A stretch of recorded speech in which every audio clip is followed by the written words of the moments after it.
This is Sean Pasternak with Bloomberg News. I'm speaking today with Brendan Wood, the chairman of Brendan Wood International. Thank you very much for joining us today. Pleasure, Sean. Nice to be here. Yeah, thank you. Now, Brendan Wood International published a survey of 50 Top Gun equity managers, and I'm wondering if you can talk a little bit about that and what's involved in that.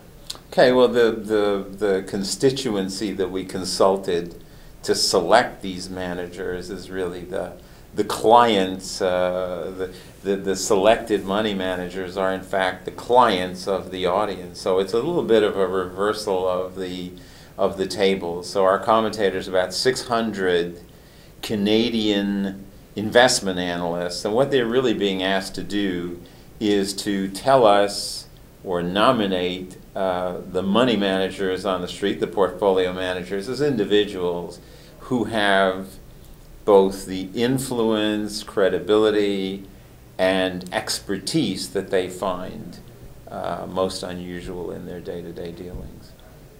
Now this data comes out, and this is the second annual study that you've done. And I'm just wondering, how is it used in the investment community? I think it's used as a form of approbation.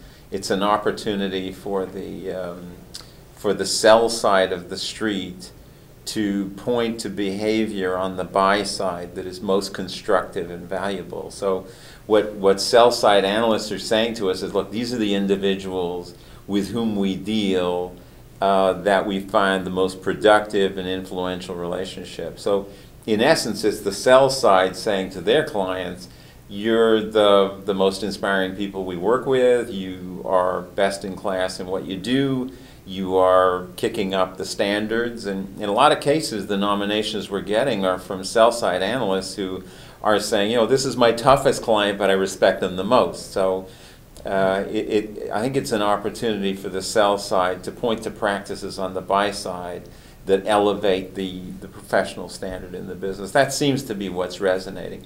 Everybody likes to get an award, but we only give out 50. And there really frankly, there are clearly a top 50 in the business. And we expect that number to change maybe 25–30% a year as careers move on and so forth. Now, this survey, I guess, it will be different than perhaps other studies of fund managers in Canada, because it's not just a certain benchmark that fund managers would have to hit in a given year. There's also some other factors. I'm wondering if you can talk about that a little bit. Oh, there's a lot. I think when we look at why nominations actually happen and look at the values behind that, we're looking for, or we're finding, I should say, leaders of thought. We're finding behavior that is independent, in some cases maverick, and appreciated on that basis. We're looking at data that tells us that there's a level of meticulousness, thoroughness, and investment responsibility that is more prolific with this group. We're looking at higher levels of expectation around corporate governance. We're looking at portfolio managers who see through a company, see through management, and understand the importance of the transparency and other qualities of management that maybe other investors are not as fully aware of or proficient in assessing. It's those kinds of, I mean, it goes on. I mean, strategic positioning in the business, the investors that are getting picked are investors who really understand the dynamics of the industry sectors. They know how to pick a leader, and they understand the importance of the business strategy and the effectiveness, or they're able to really crystallize the effectiveness of the management team in coming to terms with that strategy. Now, when I look at the list of the 50 top guns this year, at the top of the list it would be RBC Asset Management, which is a unit of Royal Bank of Canada. 2 years in a row, I think. Yeah. Right, I believe it was 6 managers each year. So, I mean, what does that say about the quality of RBC Asset Management and what they're doing right? Well, you can't do that if you don't have a forum of high quality thinking inside the practice. And you know, I'm not a fly on the wall at RBC, but I can tell you that based on our experience globally, you can't have that sort of critical mass of celebrated people without having some pretty good dynamics within the group. So I think it's probably a product of leadership. It's a product of an environment that not just tolerates but celebrates the expression of views. It's definitely teamwork, because, you know, even Warren Buffett will tell you that you don't run money alone. There's people around you who are doing a thorough and effective job at many levels. So I think probably teamwork, leadership, and individual achievement fostered under that standard, and Royal Bank's good brand. And I guess, you know, second to them would be the case to Depot. They have the second, I think it's 5 managers this year, as they did last year as well. Given some of the issues that they've had unrelated to equities, is that a surprise to you at all? No, it's a lot of respect for the case. There has been for a long time. It's not just because of the size of the case, but the case is one of those pension funds with a complicated and, you know, politically demanding mandate. They're responsible for the pension funds of the public service employees of Quebec. It's an immense responsibility. They're an international investor. That's their mindset. And they're big enough that they have to be world class. So in Canada, not unlike Teachers' Pension Fund, they have a unique role and they have a global role.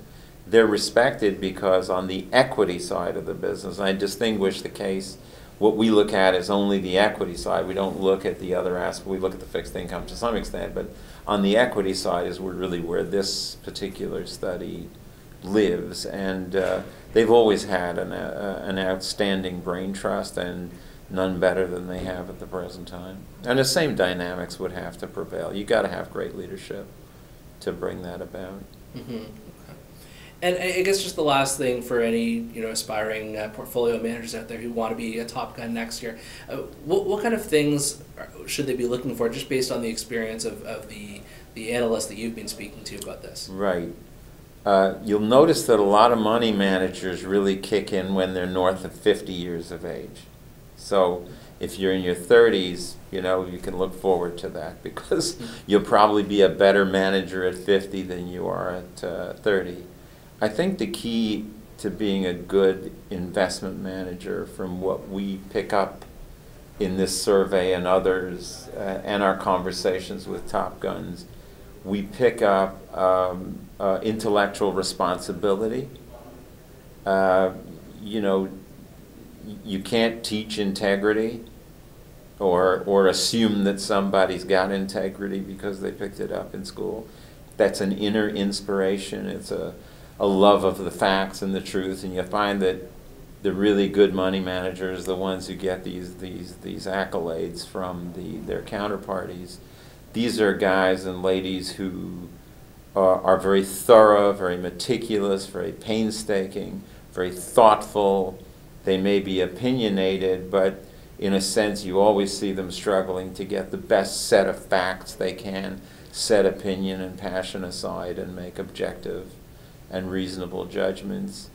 You have to be a good money manager, as I've alluded to, you got to be a good colleague, and you've got to be able to get the best out of your colleagues. You need to have people around you who really care about what you're trying to do and care about the investment decision. So these are typically the really great portfolio managers, are those who dispel intellectual jealousy and competitiveness, rather breed a form of sort of a unified intellectual effort where disparate views are properly considered and appreciated. Okay, super. I've been speaking with Brendan Wood at Brendan Wood International. Thank you very much for your time. Pleasure, Sean.